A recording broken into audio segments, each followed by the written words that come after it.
ado, I will call on Mr. James Joel to give us a narration, a very concise narration of uh, two parts. First part was the scenario uh, which the deceased herself covered when she entered the BRT bus at Chevron bus stop.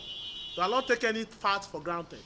Then the second part is the search by the family for the deceased up to yesterday when they found corpse. So without much ado, I call on Mr. James Joel to give us a narration. Then we take it from there. Good morning. Yeah, my name is James Joel. I'm a member of the extended family of the Anyanwola Adegunde.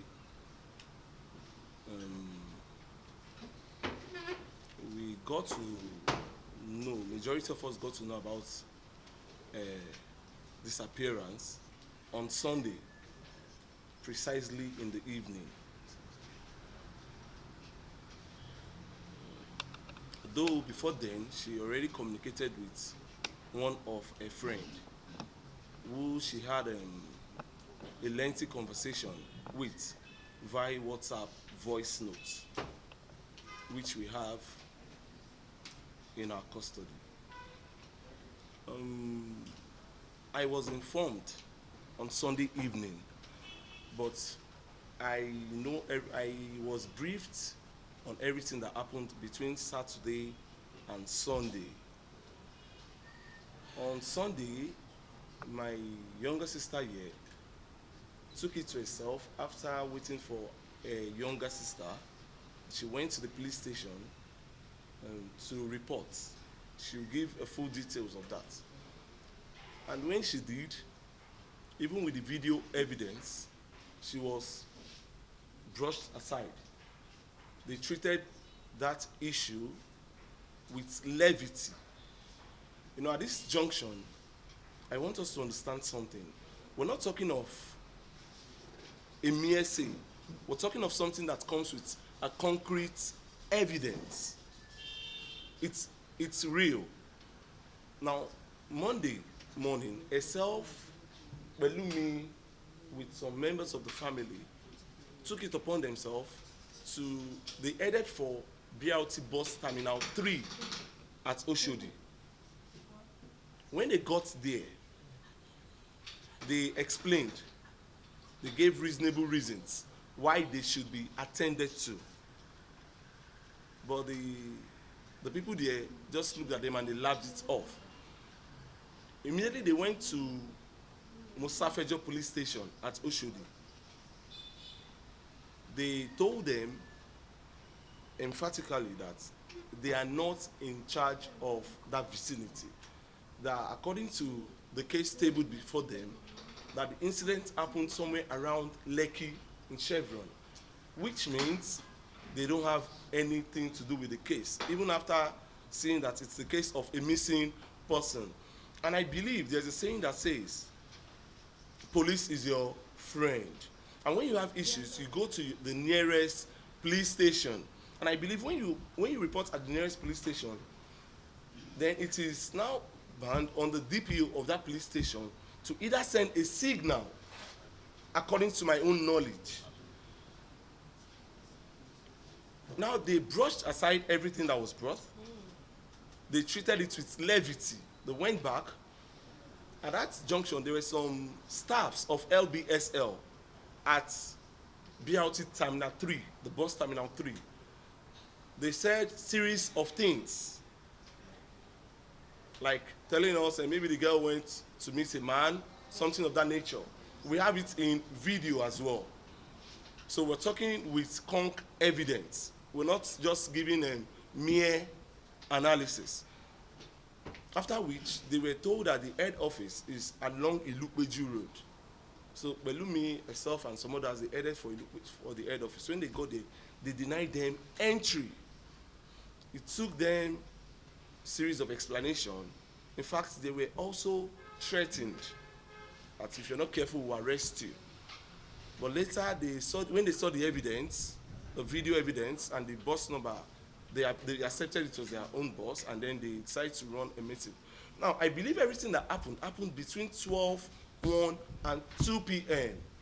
And according to the information, the driver of that said bus, 257, in person of Nice Andrew, came to work on that very Monday. But before he arrived, the management had already given an order that they shouldn't let him drive. So along the line, I don't know the foul play that happened, but according to my own knowledge, I believe he would have been tipped off because he came in and he absconded. Now, few minutes later, after the meeting, they left. They called me and I told them Monday morning, I'll take up the matter. We got there Tuesday morning, sorry. We got there on Tuesday. We went to bus terminal 3. They directed us to their office. On getting there, we met the operation manager who told us everything was in order, that they are trying to do their own investigation. But as at that time, the police, as at Tuesday morning, no police station has accepted the case. From Sunday to Monday, from Monday to Tuesday, 48 hours. The law says 24 hours. As at Tuesday, they were asked to go to Lekki to report the case. From Lekki, some people advised them to come back to Ikeja, Area F. Just pushing people from pillar to post. At this junction, the eldest of the family went to one of the police stations. He reported. Then I told him we were waiting for him at the office, LBSL office. On his arrival, himself and Belumi, we were summoned to the board room with the manager. There, they tried calming us. They talked to us. They spoke. They are on the matter. They reported to the police, and so on and so forth. But before then, Bra Peter had already reported, and that was when a signal was sent that there's a missing person and the driver is at large. Now, lest I forget, at the board meeting, we were told that LBSL, with some people, went to check on the driver. They went to his home address, but on getting there, they were informed that he has moved away for over a year, which means we don't have what we call proper documentations. Now, before I proceed, I believe the two persons that our life is in their hands are the drivers and the security personnel. It is when we have issues we go to the health sector. But if your driver is compromised, then everybody is what? Compromised. Now, we don't know the whereabouts of our driver. We don't know. Now, on getting there, after the whole narration, the stories, we asked for the driver's picture and contact. At least, if I'm walking on the street of Lagos and I see the driver, I should be able to hold him. Like, this is the person we're looking for. It took them for eternity. It took them a minimum 6 hours to release his number, not his picture. Then after the meeting at the office, we moved to the police station, that is Mosafejo police station, that rejected the case initially. They collected the details and then we spoke at length. We left and they promised us we were going to get our younger sister back, hale and healthy. And the driver will be caught. That same day, after we left the station, the DPO ordered of Mosafejo police station, he gave an order that is the IPO in charge of the case should go locate one of the guarantors. And on their way there, they called me. I had to meet them there, somewhere around Agbele Captain. When we got there, we didn't meet the guarantor. It was the wife to the elder brother of the guarantor that was at home. She called her husband. When he arrived, he told them, "This is my house. the guy does not live here. That is another wrong documentation. He said he doesn't even know. They called the guarantor. The guarantor said he has never ever seen Andrew in his life. He doesn't know anybody named Andrew. But he will appear at the police station the following morning. I guess according to information, he appeared while we were at Alausa with the essay to the state governor on transportation. He came over, they detained him, and from there they said they already have one suspect, according to them.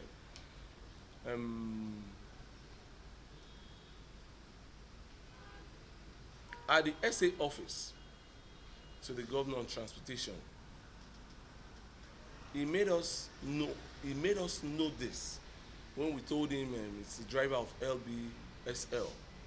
He told us point blank that LBSL does not belong to Lagos State government, that it's a private company.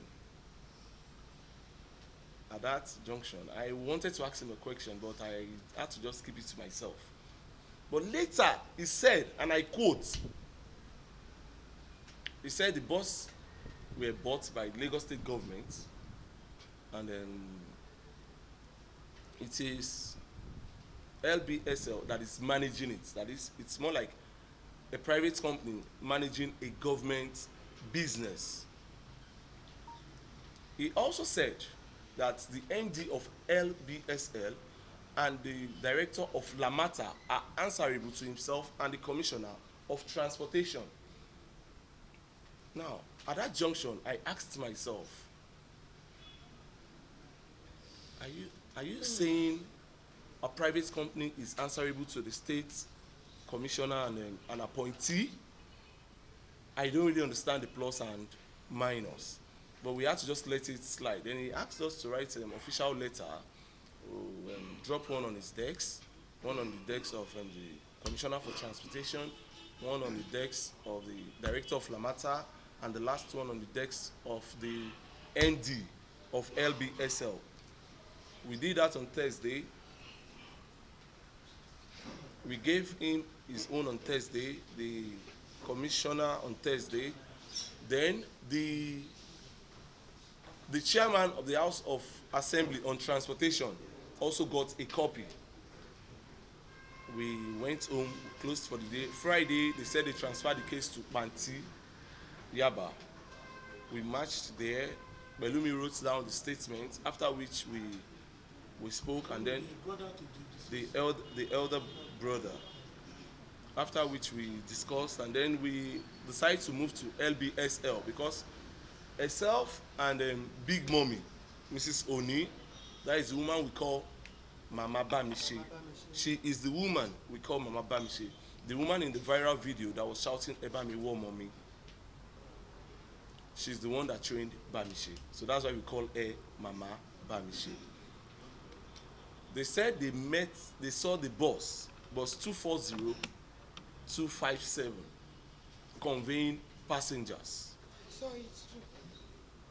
So we decided to go to the office to confirm for ourselves. But when we went there on Tuesday, we knew the position where the bus was, because I saw it. There was a video evidence to that. On getting to the office, the MD, we called him before going. He said he was not on seats. And we said, no problem. Whosoever is the most senior in office, we'll discuss with the person and also drop the letter.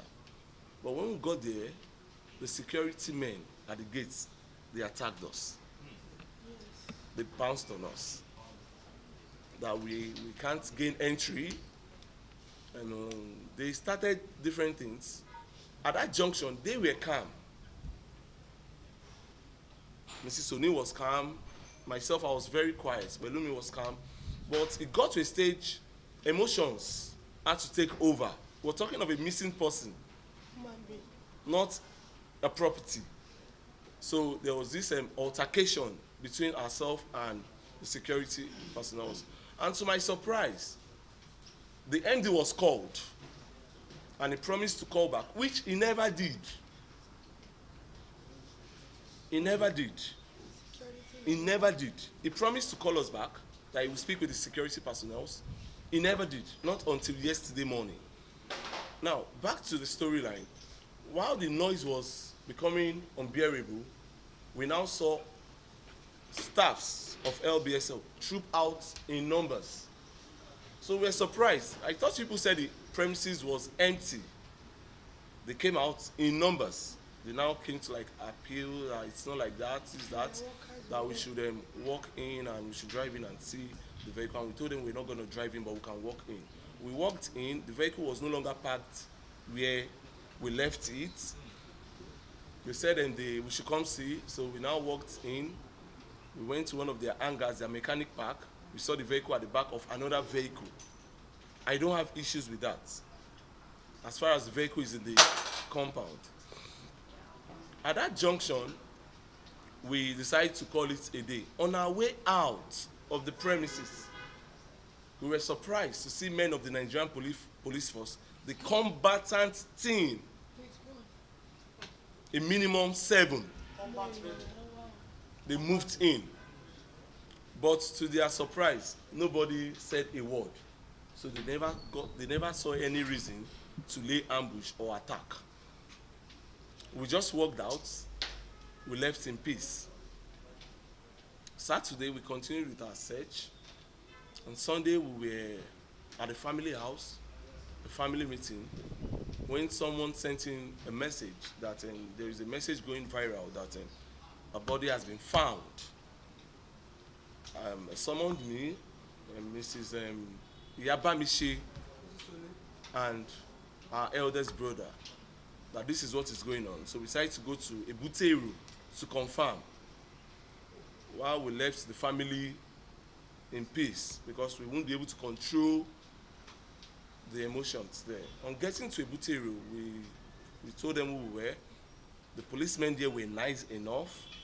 They brought out their pictures, their phones. They showed us the picture, and we affirmed that she was the person. Even as at that time, we still called them at home that everything was in order. Prayer were going on, even when we know all hope was lost. We went home. We couldn't talk. We couldn't. Nobody could speak. I was somehow speechless. Sorry. I was somehow speechless because I lied to my brother. I lied that she was still very much alive. Yesterday morning, we went back to the station. We waited for the IPO. He came in, he spoke. Well, we waited for the DPO, who was very, very civil and fatherly. He led us to the morgue.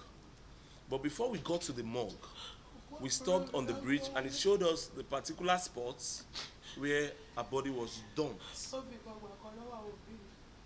We moved to the hospital, Yaba Mainland Hospital. We didn't go to their ward, we went straight to the morgue. We got to the morgue, we went to the normal procedures, normal process, the due process. Then they had to go sort a corpse among corpse. Because she was dumped, because she was not recognized. While prayer was still going on.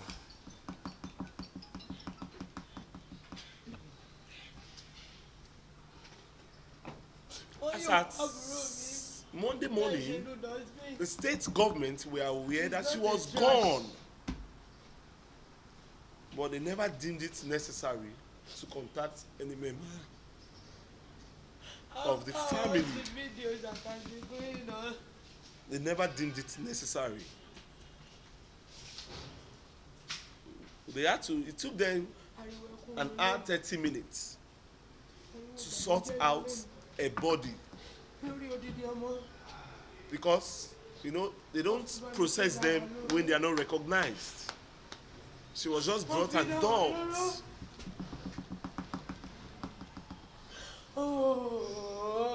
They brought her out. This is not fair. I couldn't look at her twice. This is not fair. She was beyond recognition. Devotees and native parents. She was beyond recognition, and then Wọ́n sunkún ọmọ lálẹ́. we affirmed, and that was when they told us Andrew Nice has been caught. They told us he was caught. They didn't tell us when. We left the morgue. The DPO had to like console us. He spoke well.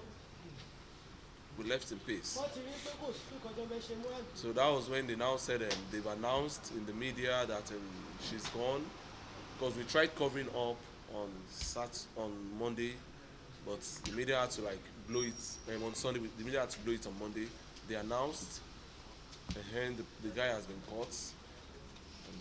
That's just all. My name is Ayanwala Oluwadamilola Titilayo. I am the senior sister to Ayanwala Oluwabamisile that the Nigerian government killed.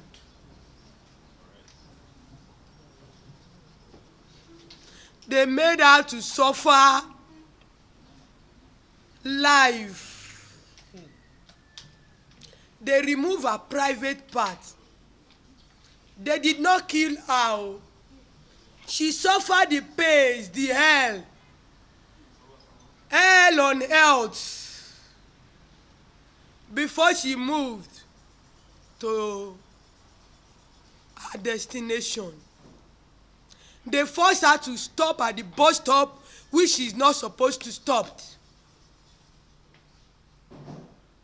Ayanwala Oluwabamisile.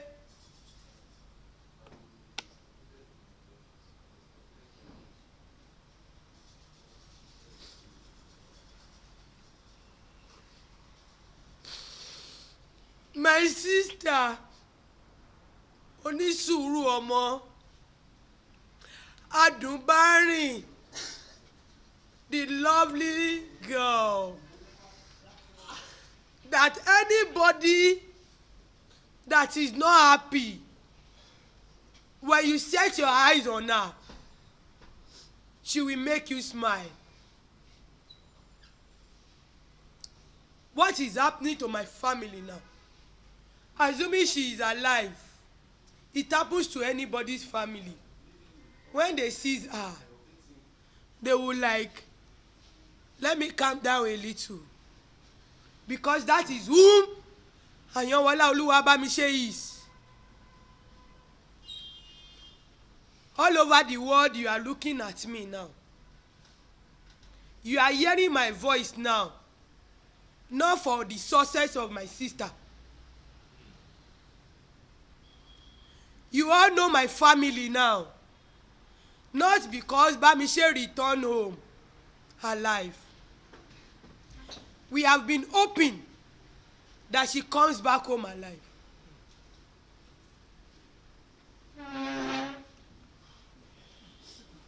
We have been hoping that Ayanwala Oluwabamisile, ẹ̀gbọ́n ọmọ kù lẹ́yìn, the way my mother has been calling her. Because my mother never believed that she is the last born of the family. She used to tell to her and anybody that calls her the last born, that pé ọmọ àwọn ò ń ṣe last born. Nípa ẹ̀gbọ́n ọmọ kù lẹ́yìn ni. Who are the ọmọ kù lẹ́yìns? Our own children. Àwọn ọmọ tó kù lẹ́yìn, the remaining child, she has left her working place to assist the mother in labor of the unborn child of her àbúròs. Iye àwọn ọmọ tó kù lẹ́yìn táwọn òbí wa ń sọ. But today, kí lẹ ṣe fábúrò mi? Rola. She suffered in this life before she left.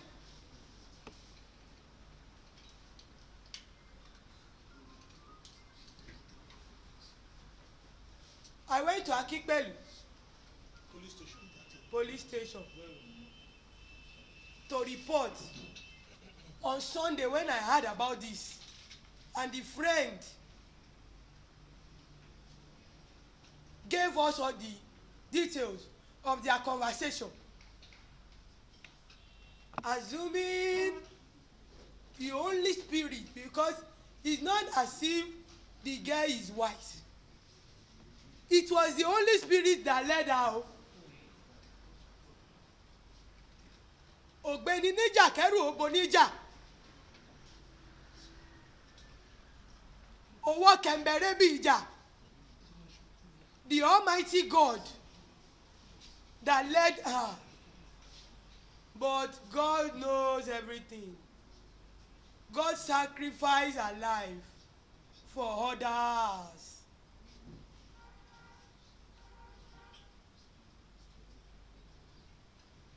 Ǹjẹ́ ẹ lè bá mi jí àbúrò mi padà?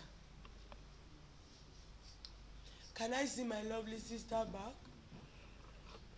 Can she call me the name she used to call me again? She will call me. Ìyá Moyi Moyi. Ẹ̀rẹ̀ send mi ní card. Oh, mi ti jẹun látàárọ̀ ẹ̀ send mi ní nǹkan. Ta ló máa pè mí? Is Bamisile going to call me? When I got to Akipelu police station, I reported this matter. The woman, I don't know whatever she is there, maybe the CP or whatever. After seeing all the evidence, the video, and her voice, she turned her down. As if she never had child before. As if she never cried or go on her knees for the delivery of her own children. Maybe she's still looking up to God. Maybe that is why she does not know what it takes for a soul not just killed. She suffered hell.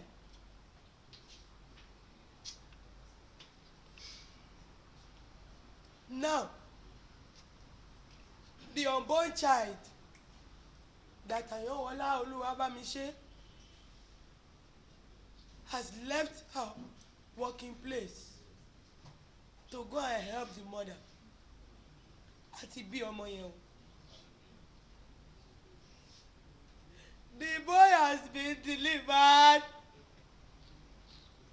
Now we are going to tell the story of Bamisile to this child. That it was when you were coming to this world, oh, that they took your sister, your mother away.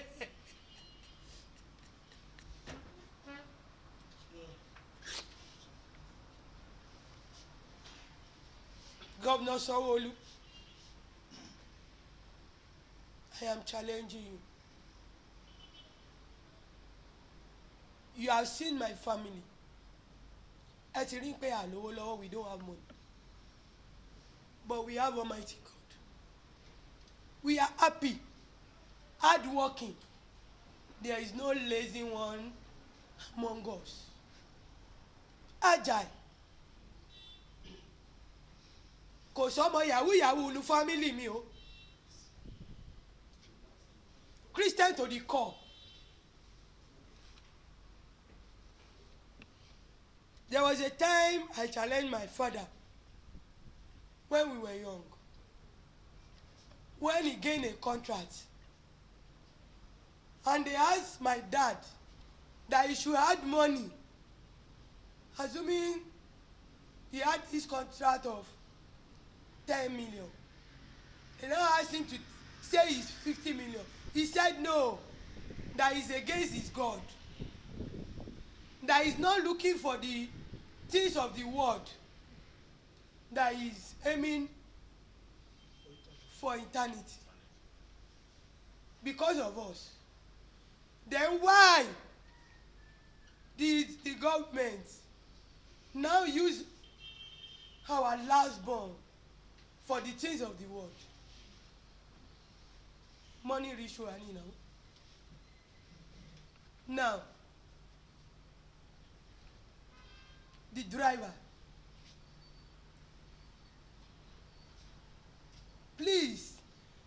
àwọn ènìyàn people in the world. Mr. Muhammadu Buhari, listen to me o.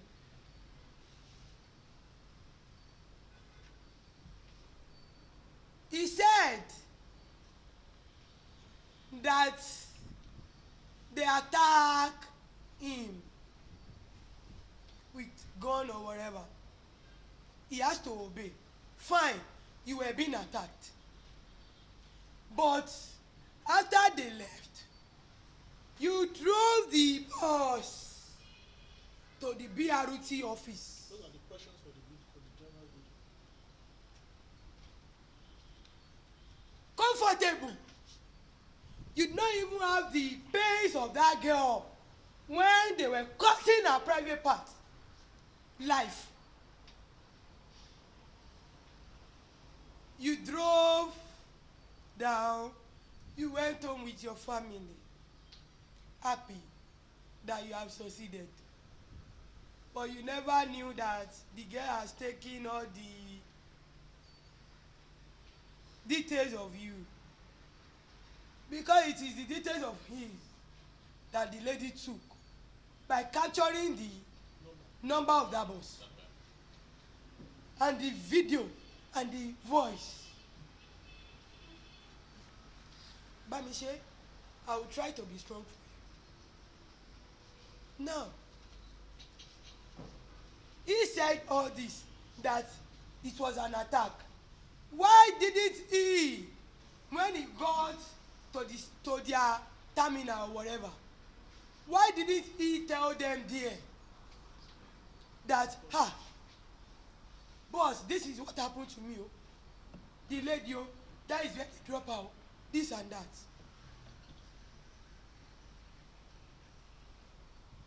He didn't report to the police station. He didn't report to the elders there, the boss there.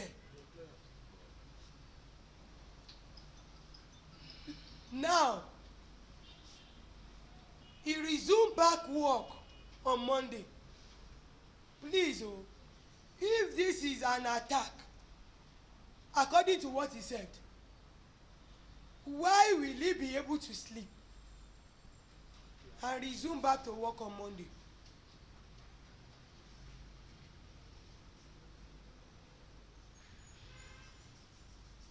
Mr. Babajide Sanwo-Olu and President Muhammad Buhari,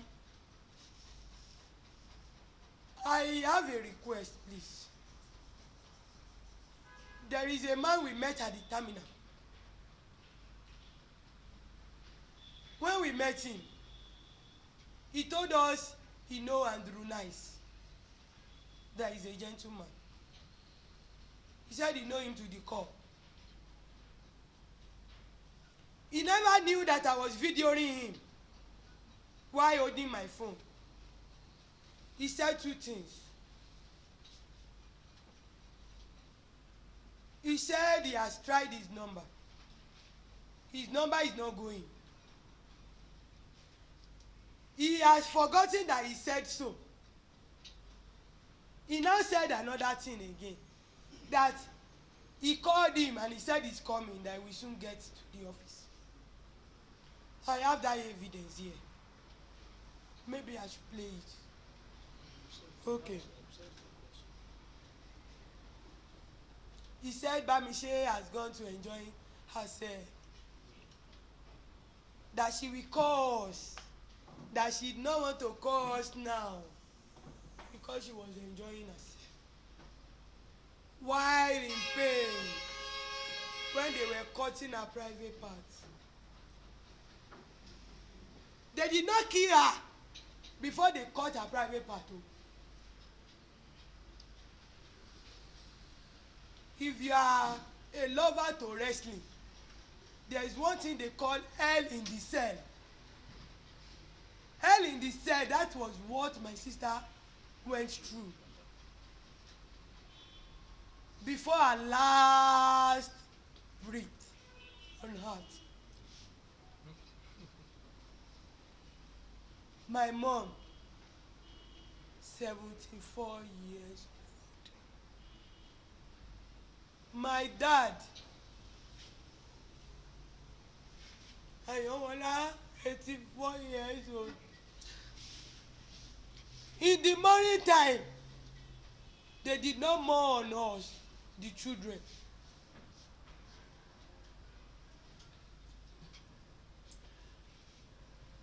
Afternoon,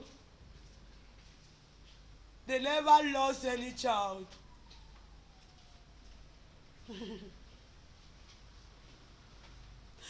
Evening,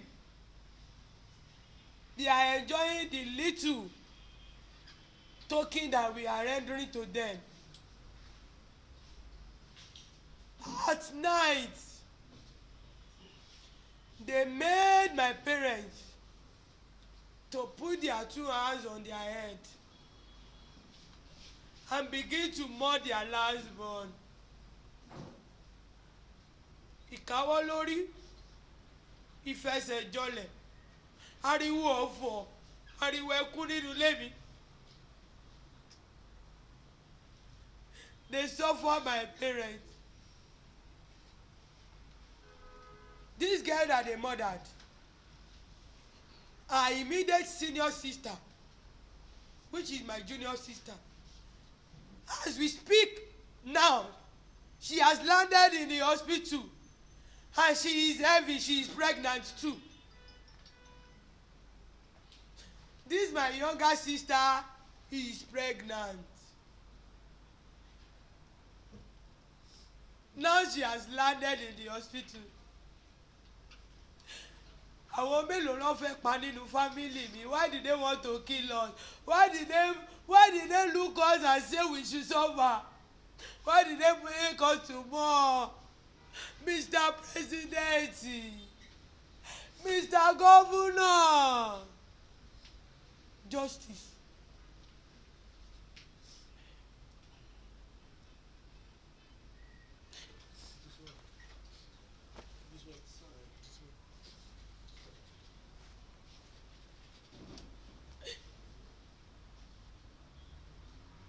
Àyànwọlá Olúwa bá mi ṣe. Wọ́n fi dá wa lóró.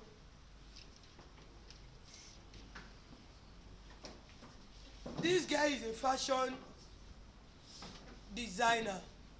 That is what she learned. And she's doing brilliantly. Brilliantly well. But look at what they have caused. Look at what they have caused us. Please, we want justice.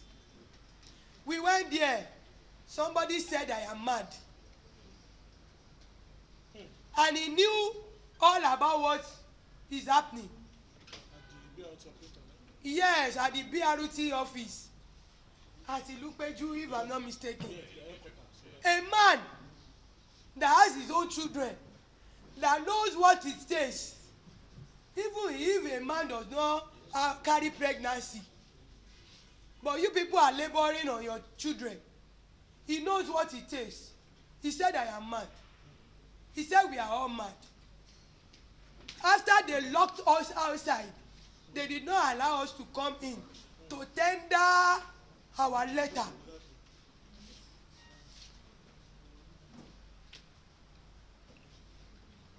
Please, Nigerian government, are we mad? Myself and my family, are we mad?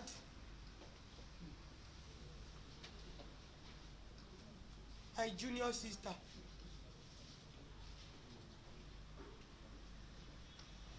All over the world, they are hearing Àyànwọlá Olúwabámiṣé being missed, kidnapped by a BRT bus. When she was alive, her name was not heard by anyone. Even if any of you here, when she comes to you and say, please, bros, I'm hungry, I need pure water, you will not even look at her. you will say as beautiful as you are, you can't see money to get water. But you people are here now to announce her death. Àbúrò mi ti fọ̀run ṣàgbà ìyá wa. Ó fi ọ̀run ṣàgbà àwọn bàbá wa. Please, I'm throwing it out now. Nothing should happen to me and my family. Oh. You people should not say because we have all the evidence. Nothing should happen to me and my family. Orí ò gbọ́dọ̀ fọ́ wa, ẹ̀dọ̀ ò gbọ́dọ̀ rìn wá o. And my younger sister, the immediate senior sister to Bamisile, you people should take good care of her. She is now in the hospital. Kò gbọ́dọ̀ kú o. Àyànwọlá Elizabeth kò gbọ́dọ̀ kú o. She must not die o. My mother fainted. Our elder sister, which is the firstborn of the family, when she was crying for justice, she fainted. Nothing must happen to any of us. Concerned, we are gravely concerned with the enveloping